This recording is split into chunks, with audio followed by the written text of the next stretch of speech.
ಮುಗೀತು, ಇಲ್ಲಿಗೆ ನಿಮ್ಮ ನೇತೃತ್ವದಲ್ಲಿ ಮುಗೀತು ಅಷ್ಟೇ. ಗೊತ್ತಾಯ್ತಾ? ನಿನ್ನೆ ರಾಜ್ಕುಮಾರ್ ಅವರ 98ನೇ ಜಯಂತ್ಯೋತ್ಸವವನ್ನು ನಾವೆಲ್ಲ ಸಂಭ್ರಮದಿಂದ ಆಚರಣೆ ಮಾಡಿ ಅರ್ಥಪೂರ್ಣವಾಗಿ ಆಚರಣೆ ಮಾಡಿ, ಅದರ ಜೊತೆಗೆ ಸರ್ಕಾರ ಕೇವಲ ಅಭಿಮಾನಿಗಳೇ ಅಲ್ಲ, ಸರ್ಕಾರ ರಾಜ್ಕುಮಾರ್ ಅವರ ಒಂದು ಪುಣ್ಯ ಸ್ಮರಣೆಯನ್ನು ಮಾಡಿಕೊಂಡು ಜಯಂತ್ಯೋತ್ಸವವನ್ನು ಆಚರಣೆ ಮಾಡಿದ್ದಾರೆ.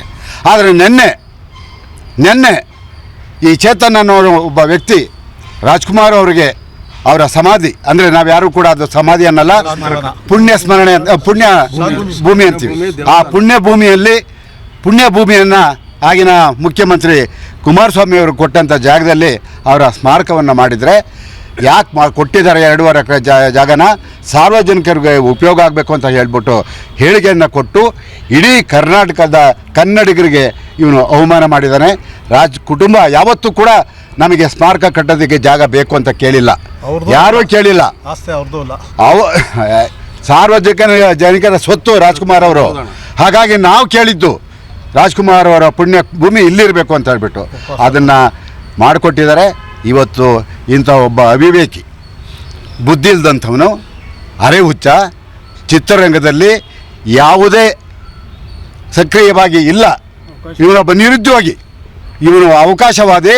ಇವತ್ತು ಯಾವುದೋ ಒಂದು ಅಹಿಂಸಾ ಇದನ್ನು ಅಂತ ಕಟ್ಕೊಂಡು 4 ಜನ, ಇವನು ಹೆಣ ಹೊರಕ್ಕೆ 4 ಜನ ಇಲ್ಲ. ಇವತ್ತು ಅಂಥ ದೊಡ್ಡ ಮಹಾತ್ಮರ ಬಗ್ಗೆ ಮಾತಾಡ್ತಾನೆ. ಶಿವಕುಮಾರ್ ನಾಯಕು, ಶಿವರಾಮೇಗೌಡರು, ಸಿ.ಕೆ. ರಾಮೇಗೌಡರು, ನಾವೆಲ್ಲ ಇವತ್ತು ಅವ್ರನ್ನ ಪ್ರಶ್ನೆ ಮಾಡಿದಾಗ ನಾನು ಕೇಳಿದೆ, ಯಾವುದೋ ಟಿ ವಿಲಿ ನೋಡಿದಾಗ ನಾನು ಸಾರ್ವಜನಿಕವಾಗಿ ಕ್ಷಮೆ ಕೇಳೋದಿಲ್ಲ ಅಂತ ಹೇಳ್ಬಿಟ್ಟು ಹೇಳ್ದೆ ಮುಟ್ಟಾಳ.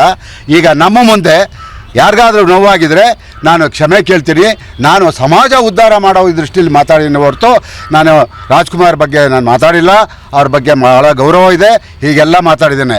ಅವ್ರು ಮಾಡಿದಂಥ ಹೋರಾಟದಲ್ಲಿ ಇವನು ಹುಟ್ಟೇ ಇರಲಿಲ್ಲ ಮುಟ್ಟಾಳ.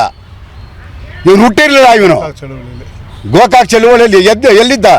ಇವನ ಸಂಸ್ಕೃತಿ ಅಮೇರಿಕ. ಇವ್ರ ತಂದೆ ತಾಯಿ ಕಲ್ಸ್ಕೊಟ್ಟಿದಾರ ಸಂಸ್ಕೃತಿನ, ಇವನಿಗೆ ಸಂಸ್ಕೃತಿ ಕಲ್ಸ್ಕೊಟ್ಟಿದಾರ. ದೊಡ್ಡವರು ಚಿಕ್ಕವರು ಅನ್ನೋ ಸಂಸ್ಕೃತಿ ಕಟ್ಕೊಟ್ಟಿದಾರ. ನಾಳೆ ದಿವಸ ಇವನು ಬಿಟ್ಟರೆ ಮಹಾತ್ಮ ಗಾಂಧಿ ಬಗ್ಗೆನೂ ಮಾತಾಡ್ತಾನೆ. ಸ್ವಾತಂತ್ರ್ಯ ತಂದುಕೊಟ್ರಲ್ಲ ಪುಣ್ಯಾತ್ಮ, ಅವನ ಬಗ್ಗೆನೂ ಮಾತಾಡ್ತಾನೆ. ಇಲ್ಲಿಗೆ ಕಡಿವಾಣ ಹಾಕಬೇಕು. ಇನ್ನು ಮುಂದೆ ನಾನು ಸರ್ಕಾರದಲ್ಲಿ ಮನವಿ ಮಾಡ್ಕೊಳ್ತೀನಿ, ಇನ್ನೊಂದು ಸಾರಿ ಇವನೇನಾದರೂ ಈ ಥರ ಕುಹಕ ಬುದ್ಧಿಲಿ ಬೇರೆಯವ್ರ ಬಗ್ಗೆ ಮಾತನಾಡಿದ್ರೆ ಇವನನ್ನು ಗಡೀಪಾರು ಮಾಡಬೇಕು ಅಂತ ಹೇಳ್ಬಿಟ್ಟು ಸರ್ಕಾರವನ್ನು ಒತ್ತಾಯ ಮಾಡ್ತಾ ಇದ್ದೀನಿ.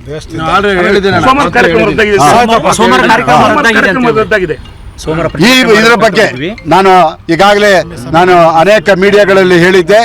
ನಾನು ಸೋಮವಾರ ಫ್ರೀಡಮ್ ಪಾರ್ಕಿಂದ ನಾನು ಧರಣಿ ಹೋರಾಟವನ್ನು ಪ್ರಾರಂಭ ಮಾಡ್ತೀನಿ ಅಂತ ಹೇಳ್ಬಿಟ್ಟು ಇವತ್ತು ಸಾರ್ವಜನಿಕವಾಗಿ ಅವರು ನಿಮ್ಮ ಮುಂದೆ ಕ್ಷಮೆ ಕೇಳಿರೋದ್ರಿಂದ ಆ ಸೋಮವಾರದ ಹೋರಾಟವನ್ನು ಹಿಂತೆಗೊಂಡಿದ್ದೀನಿ.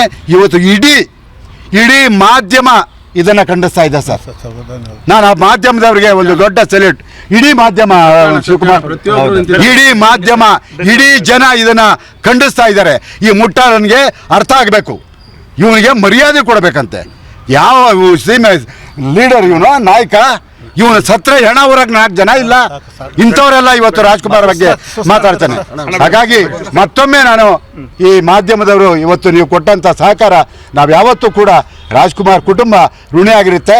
ರಾಜ್ಕುಮಾರ್ ಕುಟುಂಬ ಸ್ಮಾರಕ ಕಟ್ಟಕ್ಕೆ ಜಾಗ ಬೇಕು ಅಂತ ಯಾವತ್ತೂ ಕೇಳೋದು ಇಲ್ಲ.